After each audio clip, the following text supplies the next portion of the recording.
ফেরেশতা এক এক কাজে নিয়োজিত। এক ফেরেশতা আছে মুখ দিয়ে যাই বলবেন টুপ করে লিখে ফেলে, মা ইয়ালফিযু মিন কাউলিন ইল্লা লাদাইহি রাকীবুন আতীদ।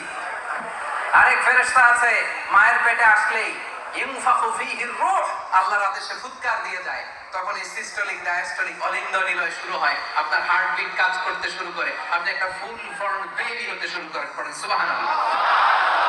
আবার কিছু ফেরেশতা আছে কিরামান কাতিবিন, দুই কাঁধে বসে থাকে, ইয়ালামুনা মা তাফআলুন, আপনি যা করেন সব আমলনামায় লিখে ফেলে, ঠিক কি না? কিছু ফেরেশতা আছে দিনরাত শুধু বিশ্বনবীর উপর দুরূদ পাঠায়, ও মালাইকাতুহু ইউসাল্লুনা আলা নবী, নবীর প্রতি শুধু দুরূদ পাঠায়। আর কিছু স্পেশাল ফেরেশতা আছে ইয়াহমিলুনাল আরশ, আল্লাহর আরশের 8টা পায়া ধরে বসে আছে। এদের সংখ্যা হচ্ছে 8 জন। 8টা ফেরেশতা, কয়টা?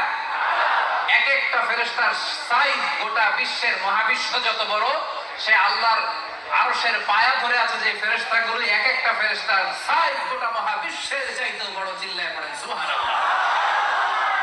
আবার কিছু ফেরেশতা আছে মালাকুল মাউত আল্লাযী ওয়াক্কিলা বিকুম, মৃত্যুর ফেরেশতা, রূহ কবজের জন্য আজরাইল ফেরেশতা আছে না নাই? বৃষ্টি বন্টনের জন্য মিকাইল আছে না নাই? নবীদের কাছে ওহী পাঠানোর জন্য জিবরাইল আছে না নাই?